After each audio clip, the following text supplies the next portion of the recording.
Yes. Okay, a second, let me get my points here. I don't know, I think. All right, here we are. Welcome, everyone. I'm going to call the workshop to order here. We're very excited to have our Native American partners back with us. This is the workshop with a presentation on the St. Paul Indians in Action, or SIA. And just a courtesy reminder that the board workshop is being recorded and is live streamed on Zoom webinar. There will be no votes taken during this workshop. It's informational. I'm going to start with an introduction of commissioners and presenters and people in the audience, and then I will make some opening remarks. So I will start with the introductions. I'm Mary Jo McGuire, I'm Ramsey County Commissioner for District 2. And I'll go this way. I am Tara Jevon Singh, Ramsey County Commissioner for District 1. Rafael Ortega, District 5. Garrison McMurtry, Commissioner, District 3. Kelly Miller, Commissioner, District 7. My name is Nicole Bean. I'm the American Indian Community Coordinator of Ramsey County. I'm Kristen Kinney, the Executive Director of the American Indian Family Center. I'm John Poupart. I guess elders of SIA. Great. Good morning, Sherry Reimers, co-chair of St. Paul Indians in Action and executive director of the Indian Center in St. Paul. Lydia Gurma, Interim Policy and Planning Director. Lynn Becker, County Manager. Rita Moran, Commissioner. Jason Yang, interim chief clerk. St. Size Public Health Board intern. Katie Dart, director, Inda and Center. James Zafran, policy and planning. Ian Chigunther, racial and health equity administrator, policy and planning. Larry Zimmerman, policy and planning. Yeah, you can go. Rabia, Okay. Chief of Staff. Okay. Skylar Gonzalez, Diversity and Inclusion, Organizational Development. All right. William Moore, racial and equity administrator for health and wellness. Jen Hammer, Policy and Planning. Lynn Kinnard, Policy and Planning. Yeah, and deputy. Karen Francois, Deputy County Manager for the Information and Public Records Service. Wonderful. Thank you. Thank you so much. And I think we got everybody. Yeah. Thank you so much, everyone, for being here and for being here with us. Almost all of you were here this morning as well. So for this morning's board workshop, we are focusing on St. Paul Indians in Action, or SIA. This is a network of American Indian organizations in St. Paul dedicated to advocating for the American Indian community. Ramsey County has maintained a relationship with SIA and the American Indian community over the years, and today's workshop centers the importance of strengthening that relationship. May is American Indian Month, as we celebrated at our board meeting this morning, and thanks again, everyone, for being there. And while this month is an important time to uplift our American Indian community, this work must continue during all months of the year, across all service teams and departments. When we come together through partnership, we are able to create positive change that supports our American Indian relatives in the way that they would like to be supported.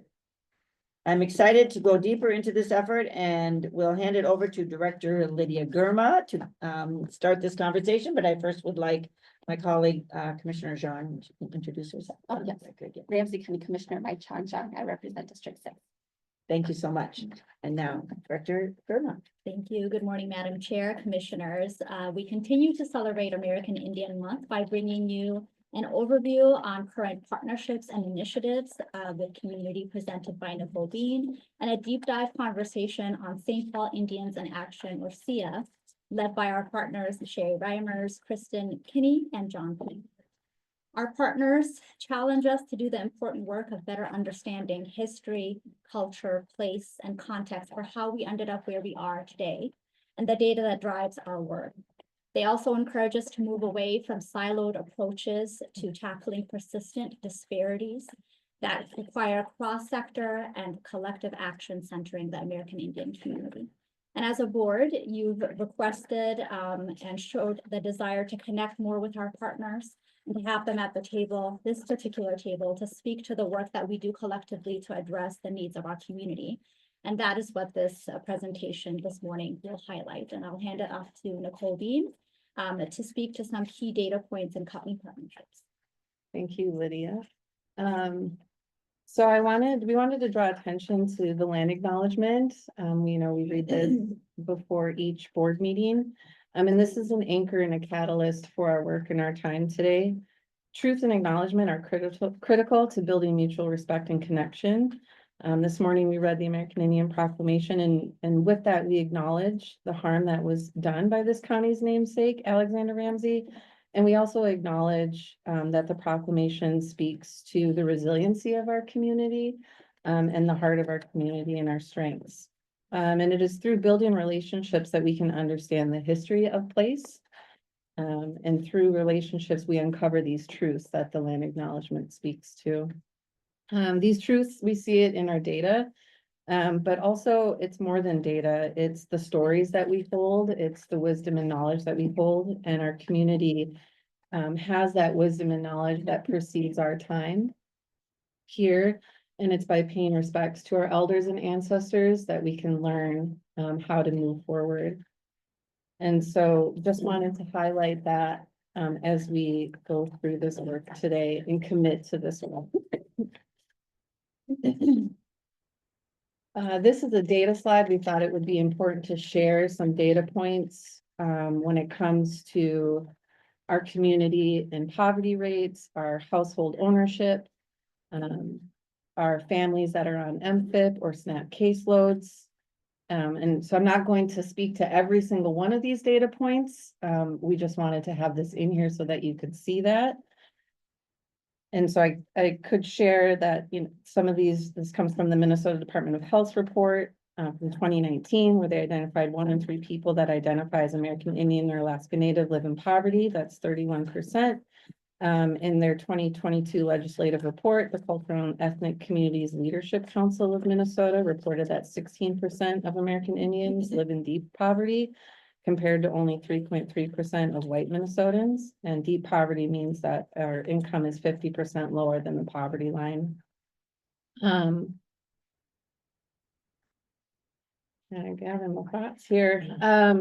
So we see this data, right? And it's important to acknowledge this data as a result of policy and systems. Our community and our families through federal Indian policy over the past 300 years. Like this data is a result of that, direct result of policies. And so I'll let those at the table here speak more to the data and what that means for data disaggregation, but we wanted to highlight some of these points here. And that's not to say that the county is not doing work to address these disparities, right? I acknowledge we have our social services team that is working to lower the out-of-home placements for our children. We have community and economic development that is working on sharing their down payment assistance program to American Indian families and how can we increase homeownership. So there is really great work being done at the county, and so I want to really make sure that that's said, but there's definitely more work that can be done. And we do that through our responsibility. So the federal Indian policy, that's a government to government relationship with the US government. And in turn, that trickles down to state and local governments. And so it is a responsibility of Ramsey County to find those solutions. And so we do have the 2 countywide strategic priorities that specifically support the American the economic mobility hub for American Indians. We had a workshop a couple of weeks ago on April 15th that spoke to the family coach model that has the Department of Indian Work, the Montessori American Indian Child Care Center, and the American Indian Family Center are all a part of that family coach model, and that is a part of those strategic priorities.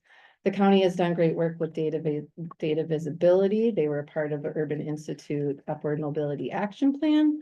That was a cohort in 2021 where we see our community indicators. And then we also internally look at how we're supporting our employees through our services and performance measures. Really, but what it comes down to is centering the American Indian community, building those trust relationships, community with experts.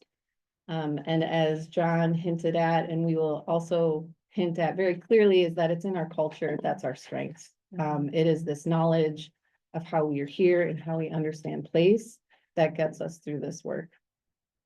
And my last slide for me, before I toss it over to Sia, is this is a broader scan of the relationship that Ramsey County has through informal relationships and formal relationships with the broader American Indian community, so not specific to St. Paul Indians in Actions.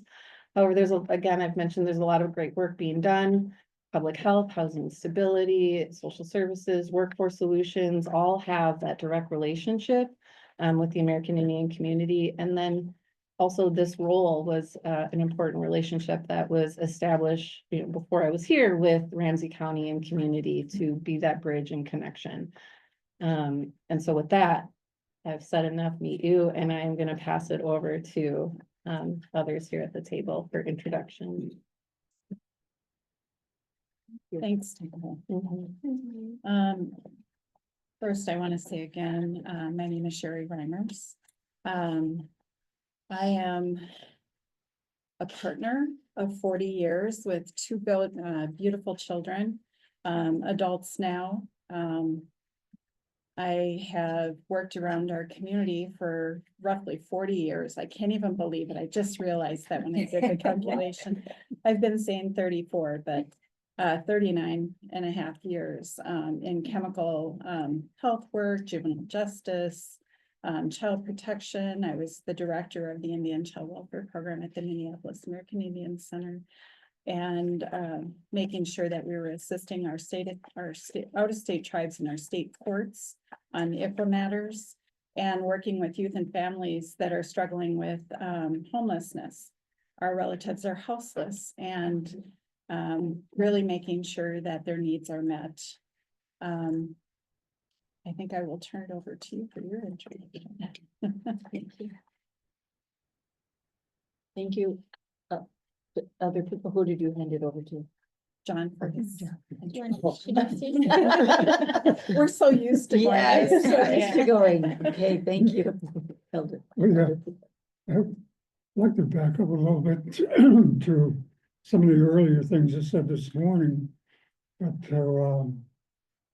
I just want to back up to a long time ago, Commissioner Raphael Ortega, where we met, gosh, I think it was almost 30 years ago when we sat down and we asked to form a partnership with Ramsey County and American Indian Family Center. We met with each commissioner, but one of the most eager partners was Commissioner Ortega. We said, would you join in with the Indian community? And we have partnership we wanted to form, and he said, of course. He said, that's what we want. It's a goal as far as I'm concerned, and we did. Key partnership was in 2000, about 2001 or two, and that partnership was robust, and it was a winner from the day one, and we still have that going on, and it was really a winner for both Ramsey County and the Indian community. And we did a couple of evaluations on that, and it was just a real good time. And another thing I failed to mention this morning was that Lynn Becker was one of the first crafters of the proclamation that we had in 2001. That I failed to mention that this morning, and that was another winner for us in Ramsey County, and we thank you for that. So we've done some good things over the years, and so it isn't as though we stood apart. We've done some good things over the years. When I mentioned Larry Cohen, he was one of the people who really saw that we had to take care of the American Indian community, because some of these indicators that were mentioned just now those go way back. The Indian community has really suffered over the years in terms of the child protection, the poverty, social, economic indicators, and that still is the case. And I want to mention something here that is a challenge for all of us, and that's the cultural factor. And I briefly mentioned that this morning.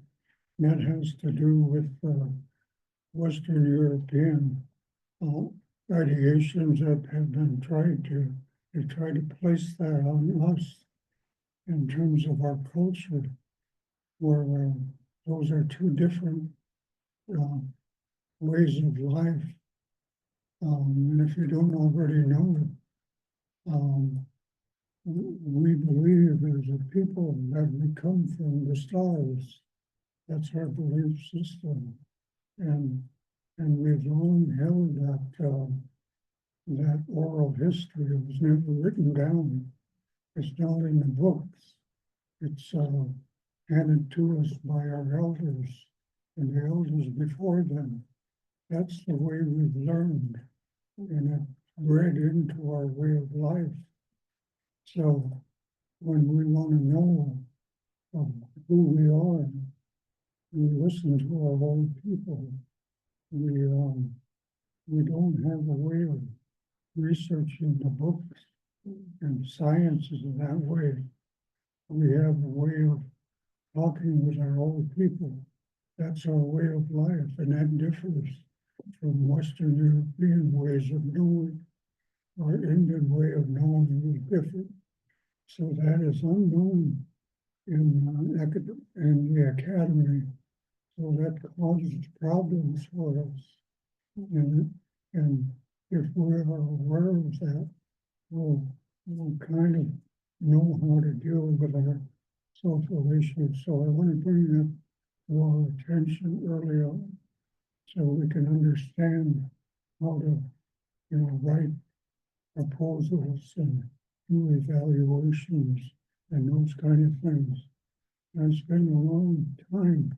I developed a place called the American Indian Policy Center so that we could do research adequately and appropriately to deal with our community. So I know a couple of things about a couple of things. I don't know it all, but I know some of them. So I want to share that with you. Now do that on a volunteer basis. I'm doing it here today. I'll share that with you. That's the Indian way. We don't sell all of our knowledge, but we do share it. And so I wanted to bring it to you in the session here, that there's two ways of knowing. One is the Western European, one is the American Indian way. None is better than the other, but it's best if we know both of them. And that's kind of what we have to use as an underpinning when we're shaping our partnership. That'll make it healthy for both of us. It'll make it effective for both of us. It'll help us spend the resources for Ramsey County in an effective and progressive way. I share that with you, and we'll both learn a lot better. And these things we have in printed form here, we'll start to have the library. And for the first time in the history of Ramsey County, we'll start to have some information. Who knows, 5 years, 10 years from now, we'll have something to look back on and learn from. And now, over here. Thank you, John. I'm Kristen Kinney, the Executive Director at the American Indian Family Center, and co-chair with Sherry at SIA. And I'm really humbled to be here. It's been an honor to work in this community for so many years. I worked in social services. Now that Sherry's counting back, it's like makes me feel old. Over 30 years in different capacities: financial worker, employment services, that type of thing, housing. I was a planner at Ramsey County and Workforce Solutions for 5 years. And Then I took an executive director job at a different nonprofit.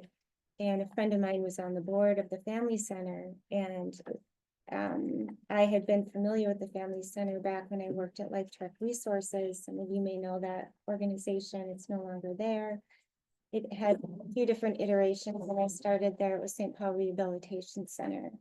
And then it changed names, and then now it's no longer there, unfortunately. But at the time, I was honored to be able to be affiliated with the Family Center with John and Levon Lee through the Anuki project.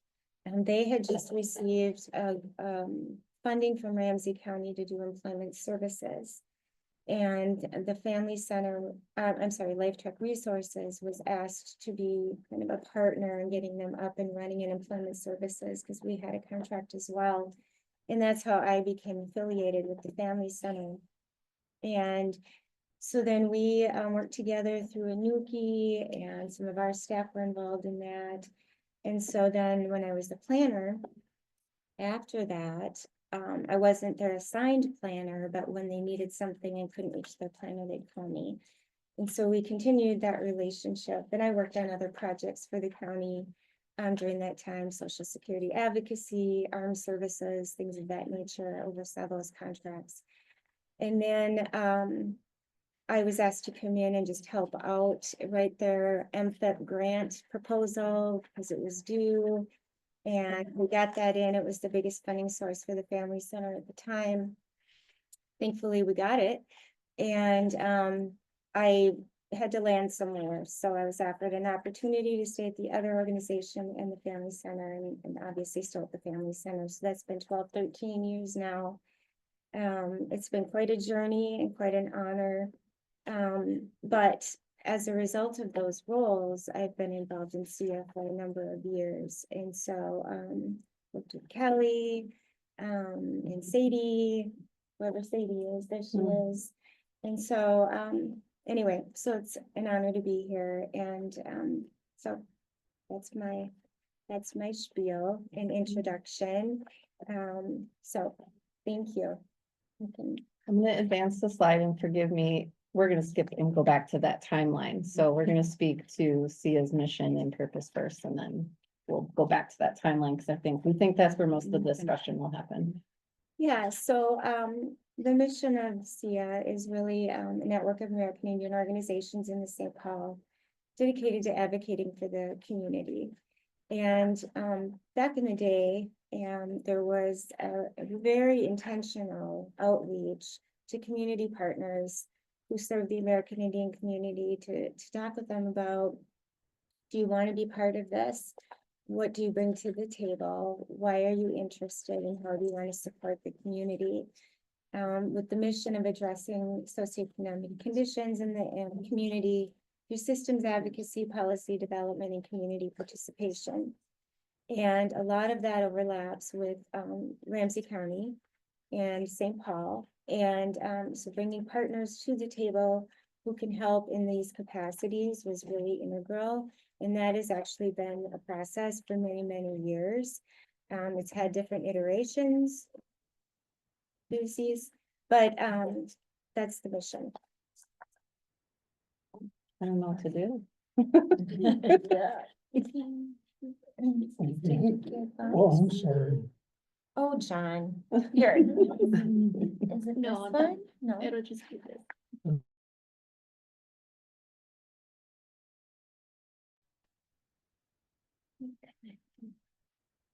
Well, I can keep going. Yeah. Okay. How about that? Sounds good.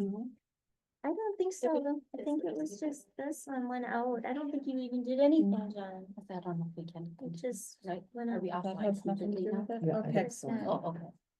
So, one of the purposes of St. Paul Indians in Action is to provide a very purposeful space for circle Excuse me, just discussions. 1 second. Are we still online? I mean, I'm just worried about the viewing public, so we just maybe wanna, I mean, we're here, of course, but Yeah. there's people that are watching, and I just don't want them to feel a gap. Sure. And we don't want them to miss your great words. So I just wanna confirm. You're Are we still on. on? Yep, you're good. Okay, It's great. just the So you can, okay, just the monitor, then we're okay. So No you can, worries. sorry, you can continue. The purpose of St. Paul Indians in Action is where we can have circle discussions and consensus decision-making, where it's a priority within systems. We're, you know, the goal is to be the entity where all St. Paul East Metro, I want to make clear it's East Metro, it says St. Paul, but East Metro Indian agencies, businesses and institutions can come together and depend on one another with issues and concerns.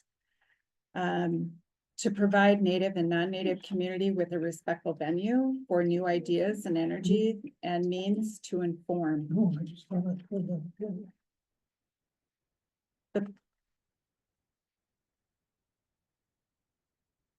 SIA really hopes to be a catalyst. We work hard to be a catalyst for advocacy and change as needed to protect the best interest of our Native communities and associations. To ensure the community is informed about the work of SIA, to be recognized and respected as a leadership group renowned for our ability to transcend voices of our communities into action plans that benefit our families, children, and services. And going to the member organizations is the next slide. And I just want to let our committee know we had this all, this was great. It's all on on the handout that we just got to. So I just want to refer people to this great handout we got. And so these are the list of the member organizations currently active in SIA. But, and as Sherry mentioned, most are in East St. Paul. And again, it was, very intentional about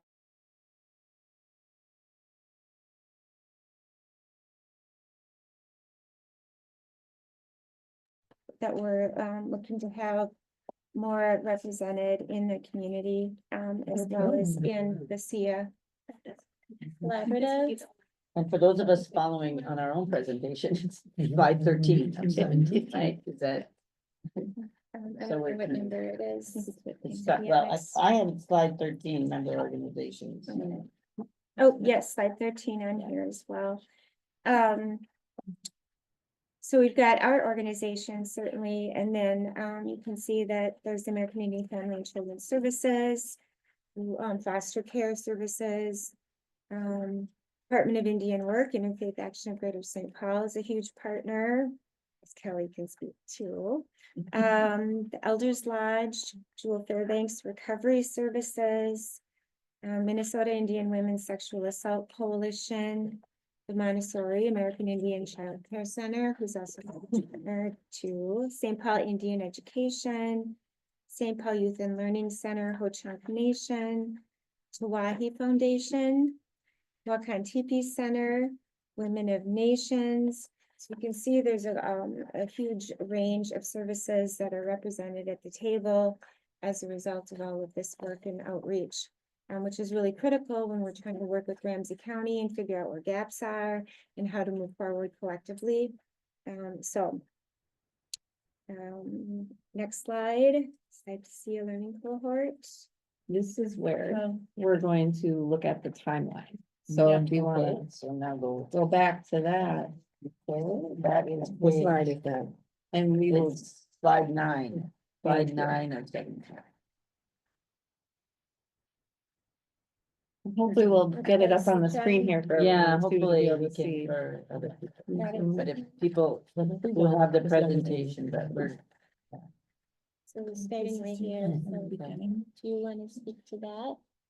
Yeah. How it started. How it Yeah. started?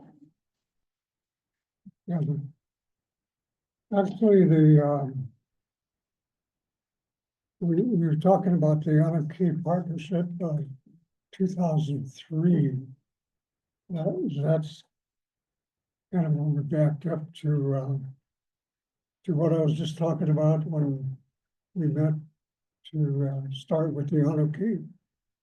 Well, we should probably went back to 1998 when I first met with Judge Larry Cohen when we formed the East Metro. What do we call it? It was childcare East Metro. Family Center, Family Services. It was an East Metro ICWA, Oh. East Metro ICWA partnership. I don't remember exactly what it was. But it was, East Metro Indian Child Welfare Act group. That were all the, Indian child welfare folks in, Ramsey County had this group, and it's still meeting to some extent, the Indian Child Welfare Advisory Committee, now the judge of Ramsey County, it's still meeting to that extent. And at any rate, that probably should be the first time we started with Ramsey County. That's when the initial Ramsey County relationship began. And the Judge Cohen, all the lawyers and the child protection workers in Ramsey County together, and the ICWA advocates and the Indian community together to form this group. So that was 1998. The point is, yeah, should replace the 2003. So.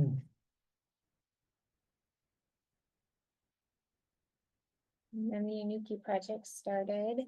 And then the key project started in 2003.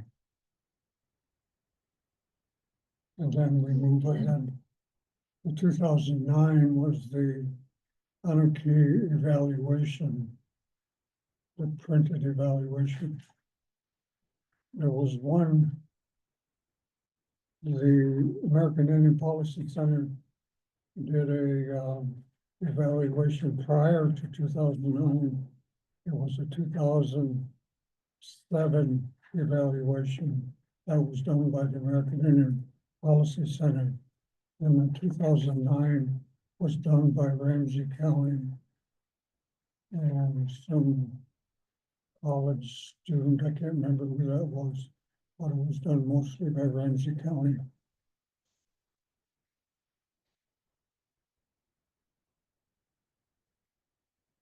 And Nokomis Circle, yeah, that was done. So, within the Nokomis Circle, it was first, the conception came about between 2009 and 2013. And that was a relationship between Ramsey County, ICWA unit and the American Indian community.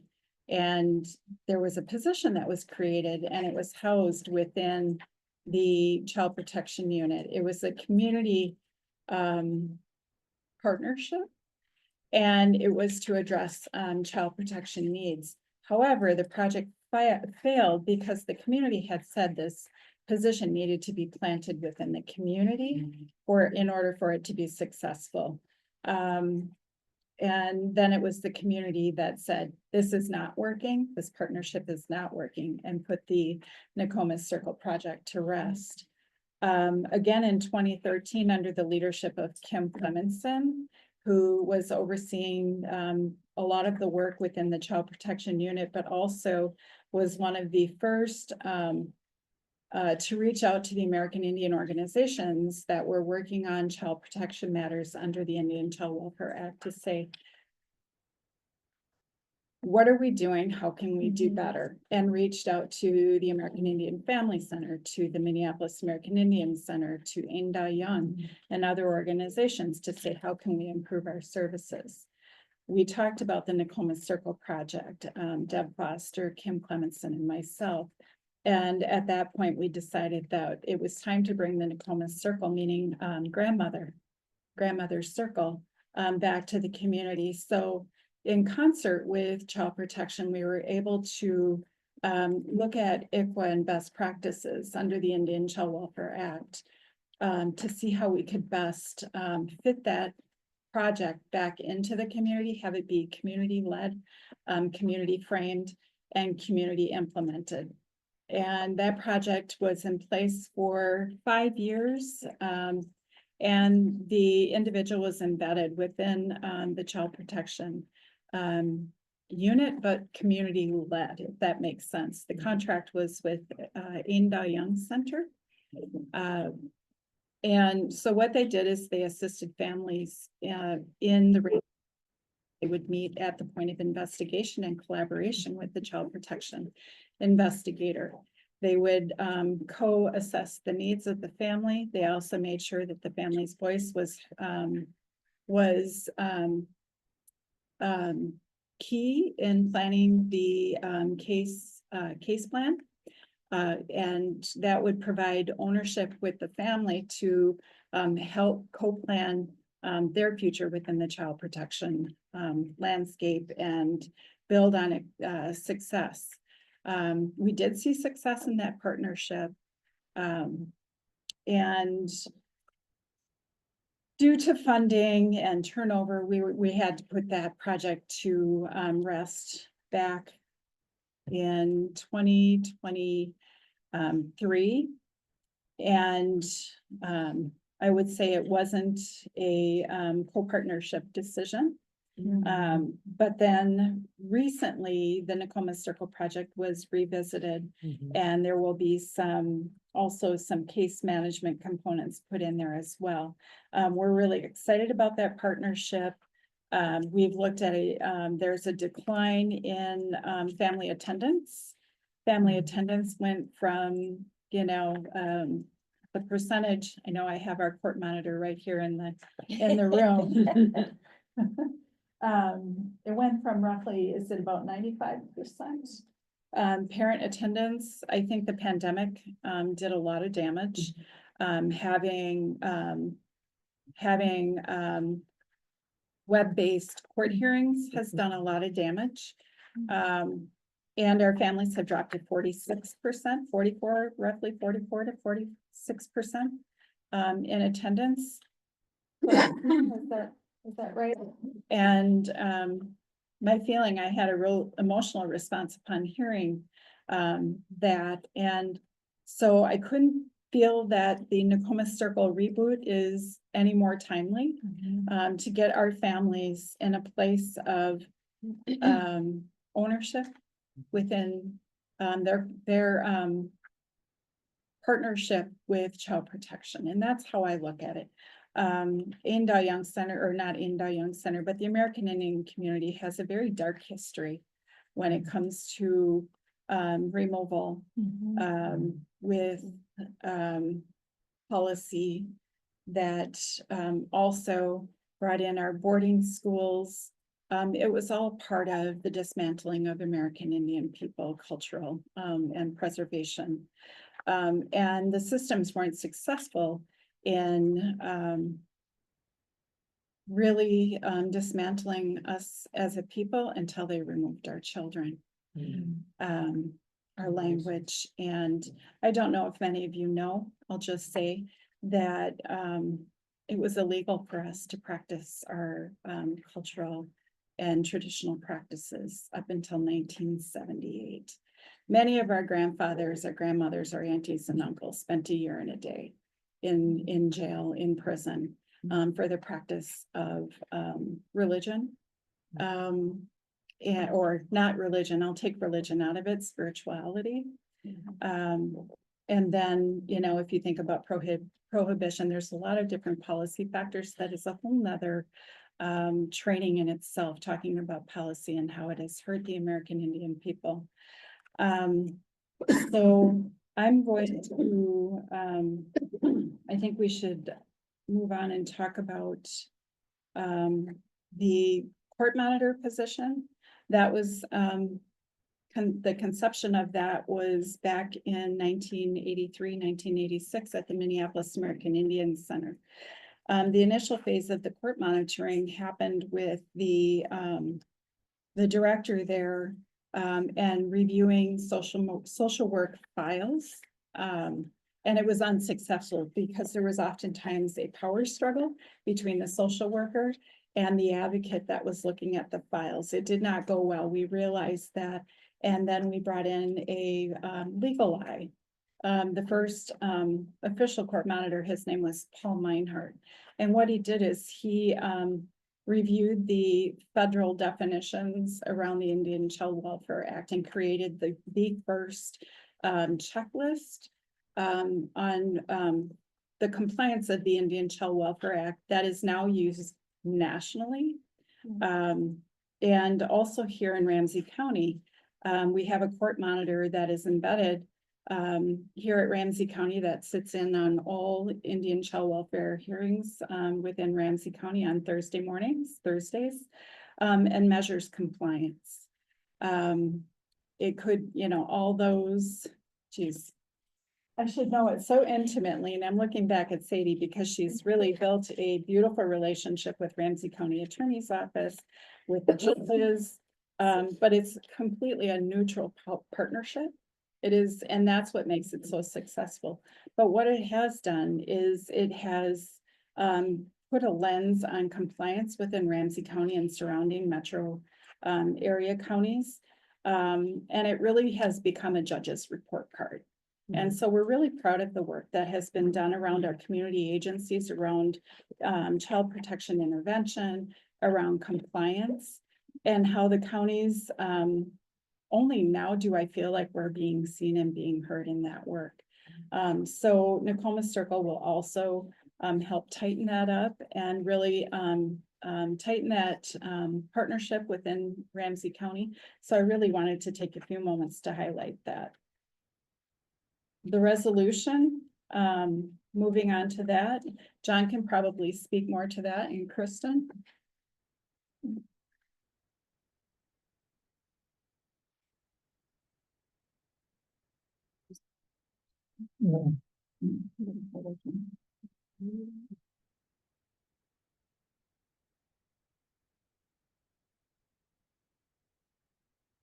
So that was back in 2015. Yeah, almost 10 years ago, we just really wanted to assert our own understanding of why we exist as a body. And in 2015, we put some energy and time into SEA's and conceptually what we and why we organized and what we wanted to look like and what we wanted others to see us as, and really wanted to embody ourselves as something that would put some energy toward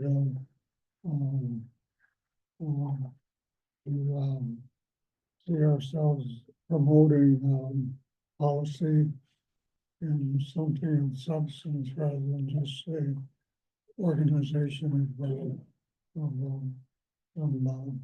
Indian entities. So this is what we came forth with the St. Pauline's in Action resolution of And this is also in your 2015. package, so So that's our statement. for the board, yeah, we have it in our packets. Yeah. So that's that took a bit of work, and that's who we are. And obviously, over 10 years, we haven't changed that at all. Obviously, anybody wants to go to work on it, by our organization, but it stood a test of time, and it's pretty much our vision of and our understanding of who we are. So that's for your edification, if you will, and for your records. So one of the things that the keystone points here in the resolution developed by St. Paul Indians in Action, John Poupart, Kathy Denman Wilkie, Kristen Kinney, Deb Foster, Jackie Dion, John Bobolink, really set the precedence for Ramsey County this was also presented to Ramsey County. At that time, which brought on, Kim Clemenson pulled together a research project, to talk to our families, because we can sit here and talk about how our families feel, how are our families doing, but really that was a catalyst to really wanting to hear from the families directly and how we were doing. And John, was, in a collaborative mission with, Kim Clemenson to meet with the families, to find out from them, how is Ramsey County doing? How are we doing? What are your needs and how can we do better? Which brought on, trainings within the counties. Of course, the Anuki project had a lot of that, but you can kind of see how things are evolving here in the partnership with the American Indian community. There were meetings that began, before I came on board, prior to 2013 with John, Kristen, and those that I mentioned with the then county manager, Julie Kleinschmidt. And I think, if you want to talk about some of those meetings and how we constructed, getting towards the learning cohort.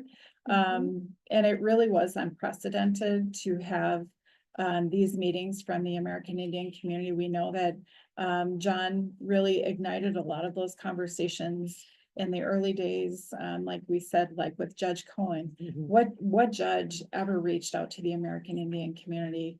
Other Judge Blazer in Hennepin County, there's just a handful of judges throughout the state of Minnesota. Judge Chernowski, Judge Blazer, Judge Cohen, Smith, and just a handful of others that really took that lens to want to know how American Indian youth and families are doing. Yep, absolutely. I think that, hidden in this, whereas is on the fourth whereas, I'd like to point out that, when I was talking about our culture, on the fourth whereas there are values, and some of our people call is our grandfather teachings. There's, the Ojibwe, Anishinaabe, Chippewa. The 7 grandfather Chippewa teachings are contained in that fourth whereas, and they're called at the tail end of that whereas they're mentioned as wisdom, love, respect, courage, honesty, humility, and truth. Those are really at the core of our beliefs. So today you might hear that 7 truths or 7 values or 7 grandfather teachings. Those are what our people talk about. And that's the essence of our ways of knowing. I'd like to just point that out that sometimes our documents contain things that are just glossed over, but those are core values. And then did you, want to talk a little bit about the trainings that you used to do for Ramsey County staff? Oh, yeah, those are in that timeline we did Yep. somewhere. Ramsey County. Yeah, Little bit. about we that. did. I know the Policy Center did some trainings for Ramsey County. And some other individuals did some county trainings as well. So, and those were part of the training as well.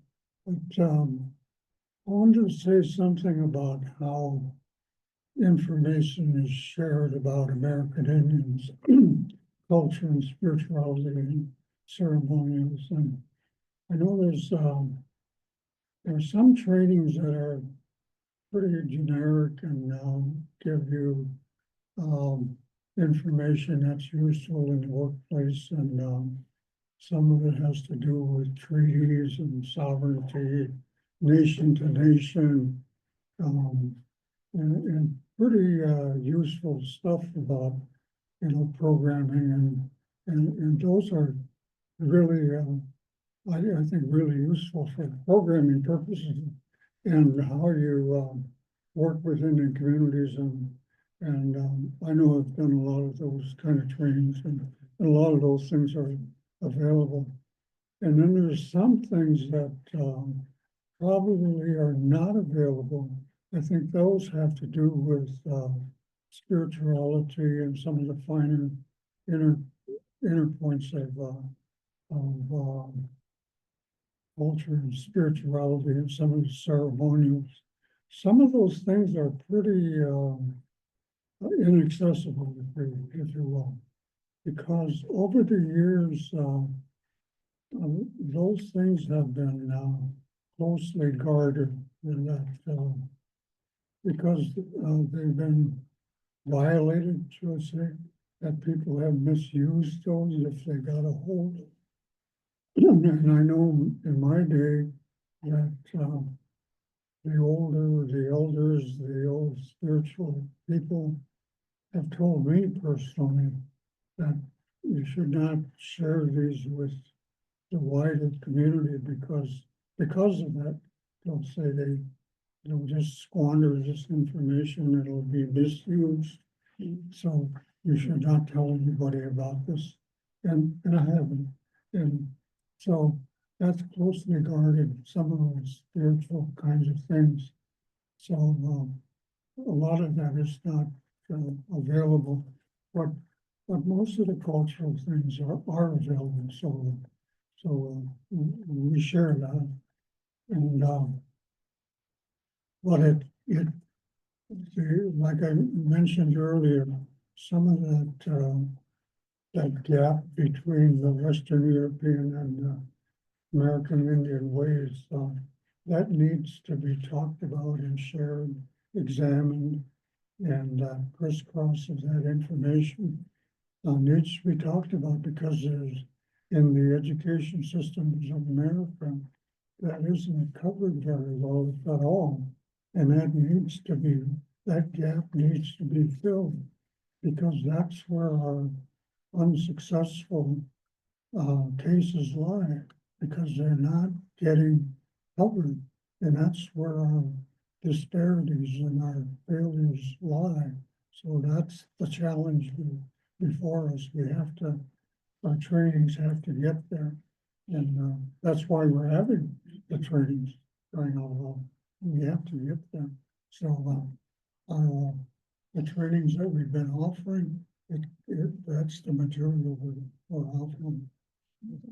There was discussion back when Julie and Megan Moles and others were at the table about, the need for Ramsey County staff to be trained a little bit more and how there was interest in learning more about the culture in the community. And so John stepped in and did those trainings. And then over time, the transforming systems together began.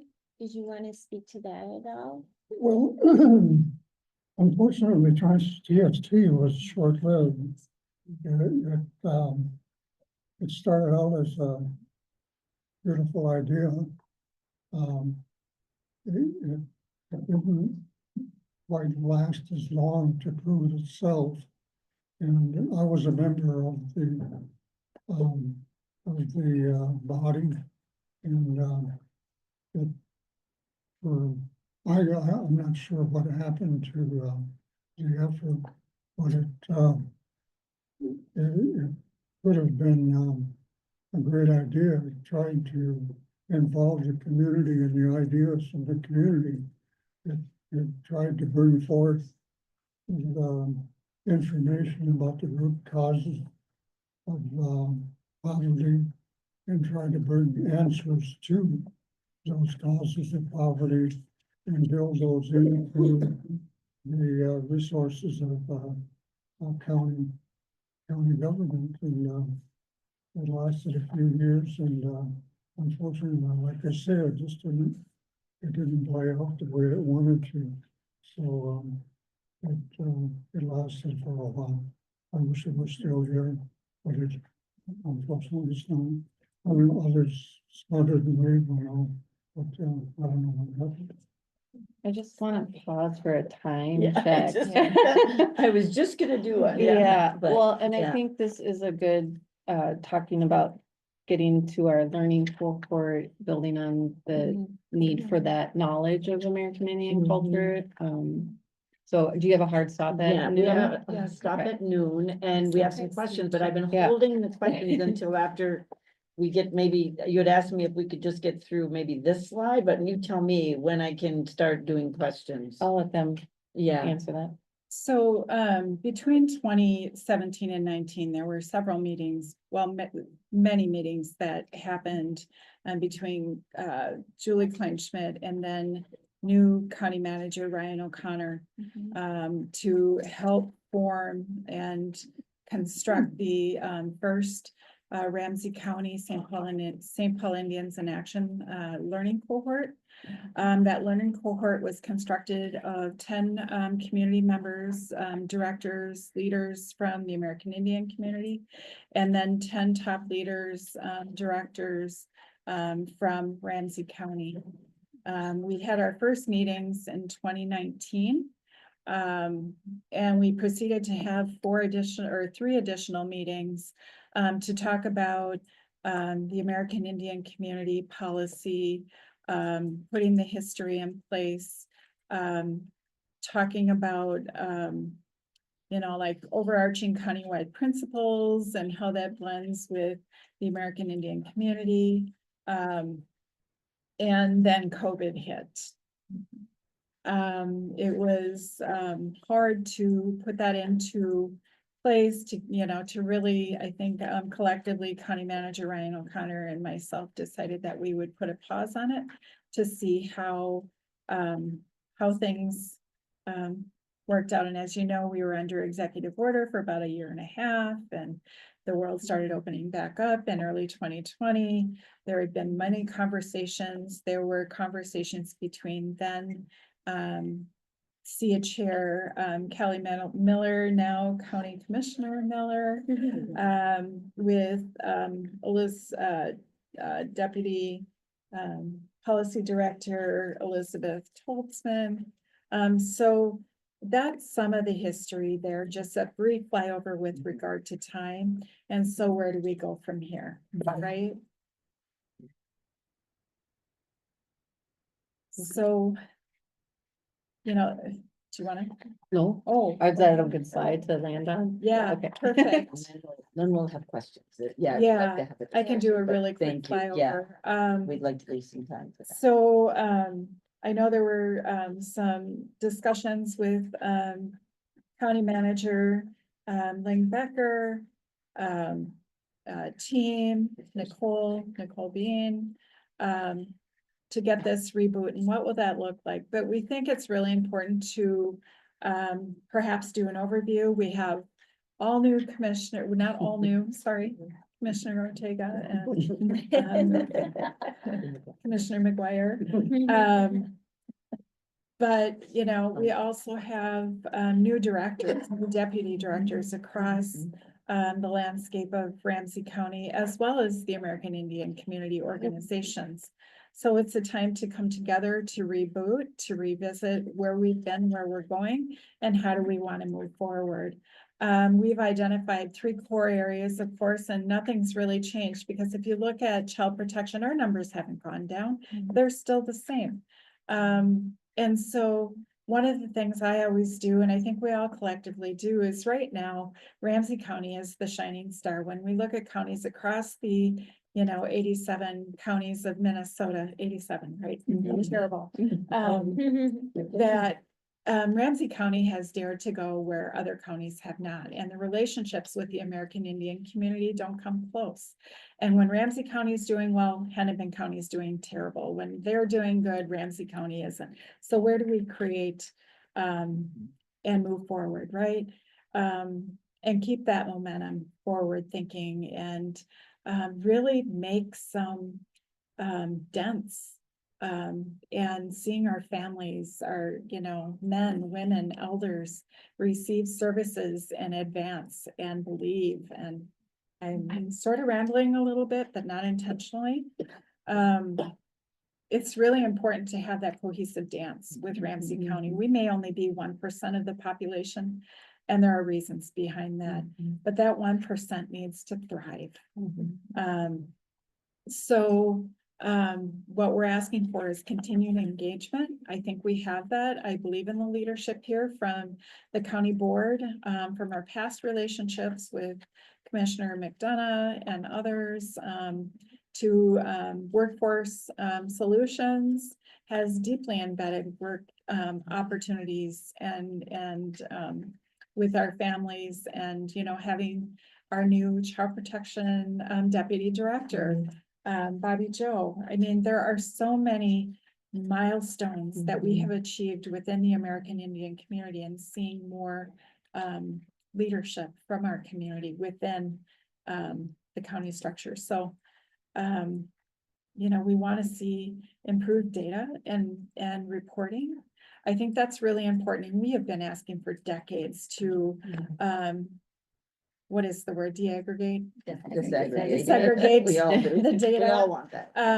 In corrections is really important because our young people, we know they're entering the system. They're multi-ethnic, and they identify as American Indian, but they also celebrate their Blackness or, their Hispanic Latino background and ethnicity. And that's where we're getting lost. So that data is so important, critically important. And how many more times do we need to ask to make sure we have something in place that identifies American Indian youth and families in those systems? So Indian education Yeah, as well. Indian That's huge, education. just starting them out on the right path.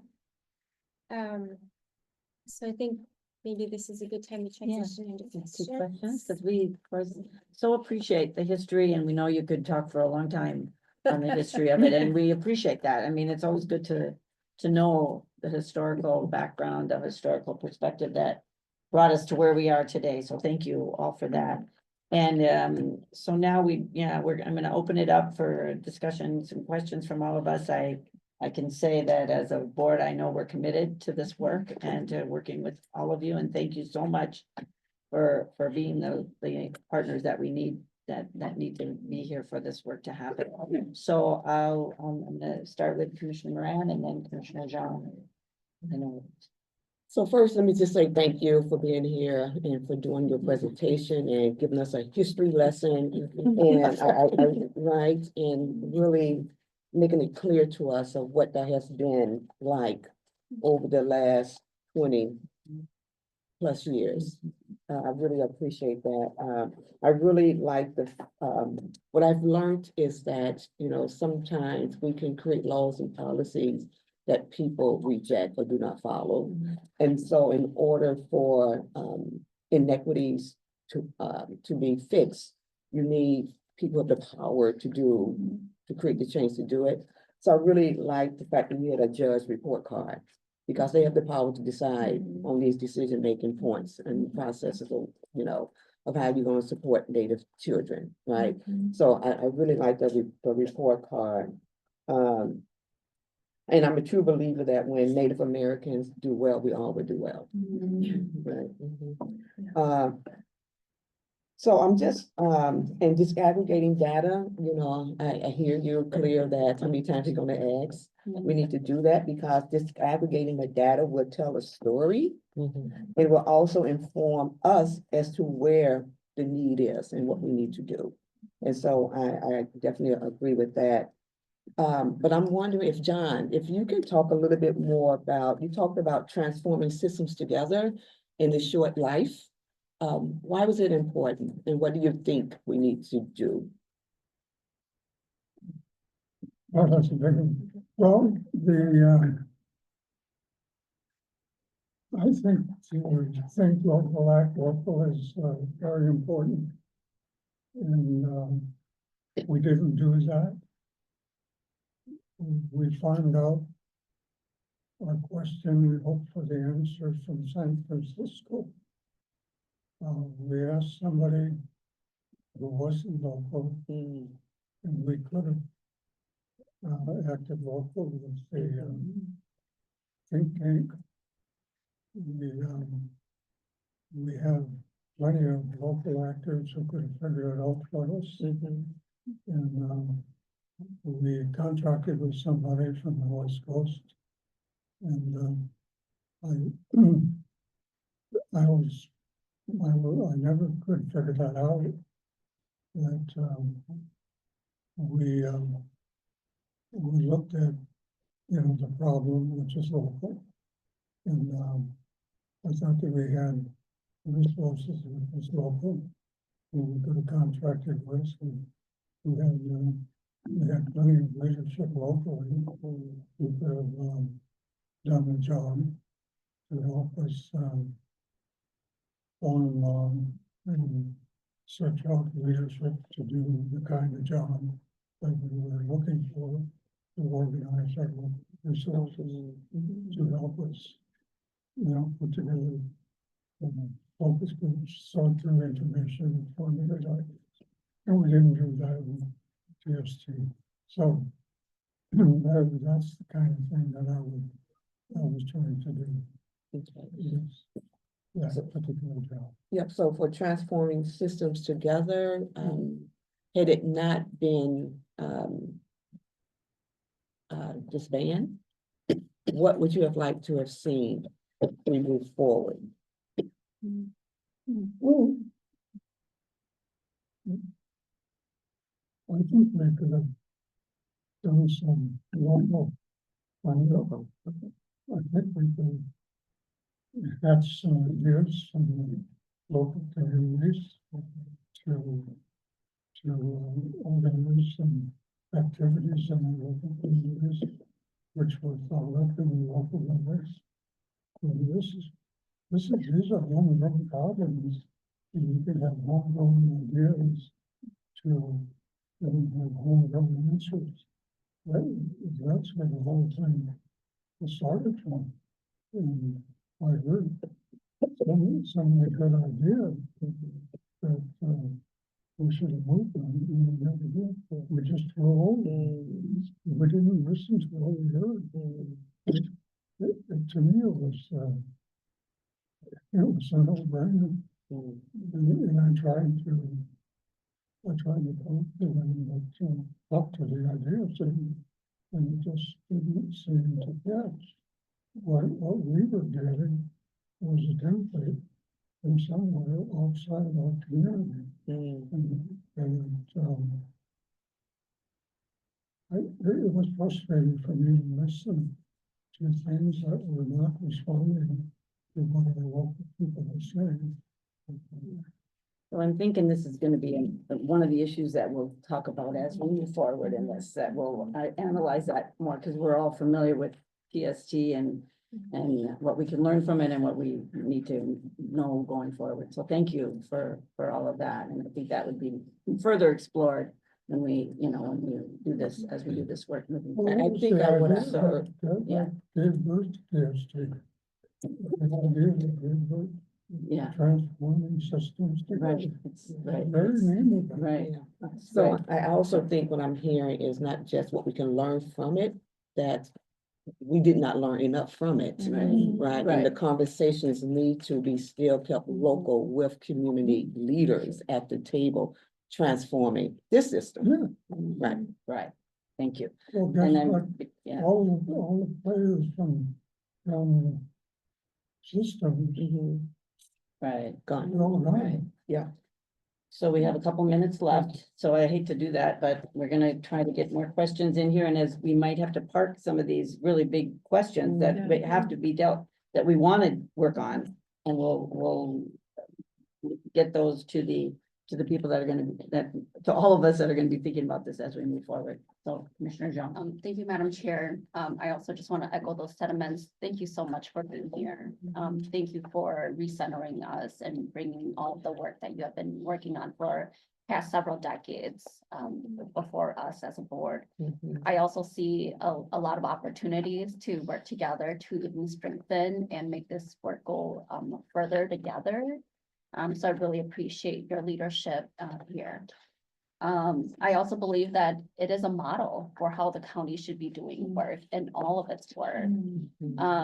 This truly, as myself as a first generation and a Hmong American, you know, it's really like our communities that know best, and it's our culture that has helped us survive as a community who has fled war, and displacement.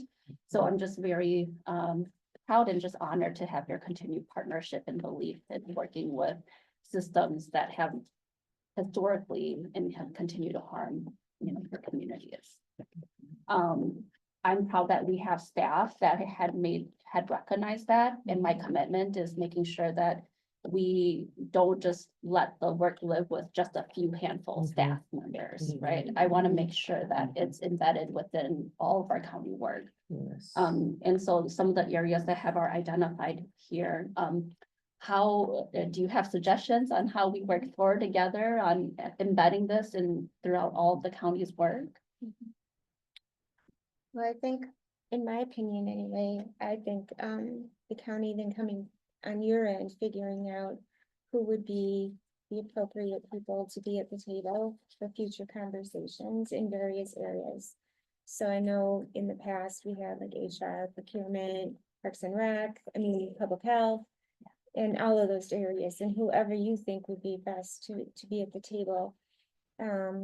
They can make decisions and, you know, to help move things forward collectively. In the past, we hired a facilitator to kind of coordinate that and to oversee the cohort, at least initially. I don't know if that's something that we would want to do again, to facilitate something like that.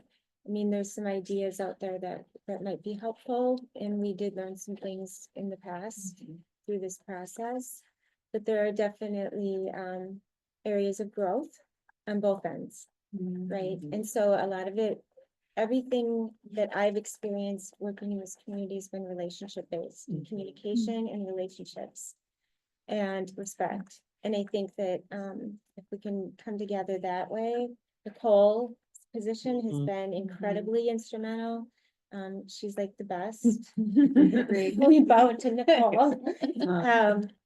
It's just been such a blessing to have her at the table and to be that bridge, and that's what it was for, and she's done an amazing job in my, for me. But anyway, so maybe that would help a little bit, so. Well, I think the unique situation we have here is that it can't just be a fly-by-night affair. I think there's a concrete issue in that looking at the structure of Ramsey County, that at least it deserves a part of the structure of Ramsey County, like an office of American Indian issues or American Indian affairs. So that creating an office of American Indian affairs is deserving because of the uniqueness of it.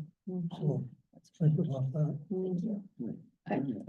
I'm okay. Thank you. I wanted to make sure we, and right now, we just want to bring up issues that we continue to talk about. But I know that my colleagues have said it really well, but I know that county manager wants to give some. Yeah, maybe I can, remarks. kind of Yeah. help us close it out a little Yeah. bit at a time, but I think in general, the work of partnering with the American Indian community is it needs to go deep into the DNA and its many layers. And so SIA is one important part of that organizing at a leadership level. The cohort becomes a good place for a set of leaders in our community to be more educated.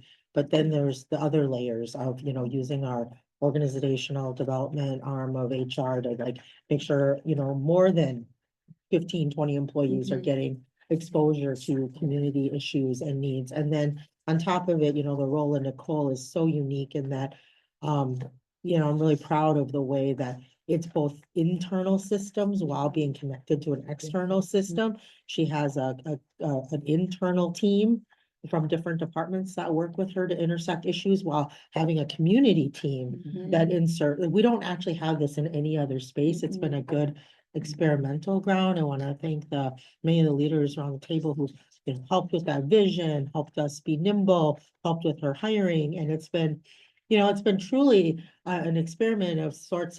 How do you actually bridge relationship with community while being partly in the organization and partly in the community? And it's not an easy job. And so Nicole's done it fabulously, but it's a real opportunity for us to keep learning here. But I just wanted to reaffirm my commitment too, that this isn't just we're gonna do a cohort and that kind of checks a box. I mean, it's much deeper. I know Sharon and I've had lots of conversations about data. So much of our data, sometimes it shows that the community is insignificant or doesn't have enough data. And we really do need to keep making that visible. There's a lot of ways we can think about doing that, telling stories, acknowledging, through other ways of how the data shows up that isn't as clear sometimes.